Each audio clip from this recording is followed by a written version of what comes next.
Жыр алыбы Жамбыл, Тәуекелова Сәлима Мәдірейім қызы. Ырымдап Жамбыл таудың атын қойған, өсіпті бала болып өнер қуған, атына заты сай боп Жамбыл бабам, талабы таудай биік дара болған. Әкесі жапа еді, анасы ұлдан, ұрпағы болды тақты дара туған, көрініп Жамбыл баба биік шыңнан, шашуын шашты елге Кәусар жырдан.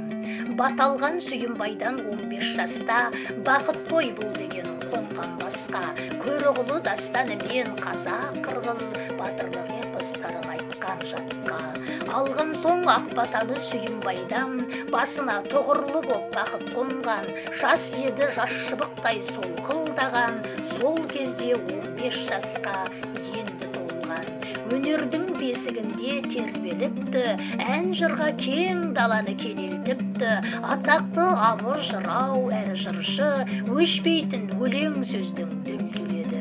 Жырына арқау етіп ол ерлікті, халқына от жырмен дем бергенді, ұлы жүз шапырашты шыққан тегі, поэзияның бұтақ жайған бейтерегі.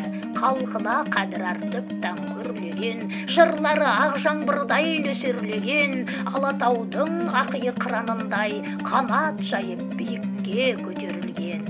Даламыз мөлдір Кәусар жырға толсын, елімде бейбітшілік заман болсын, Жамбылдай дара тұлға әкелетін, аналар алтын құрсақ аман болсын.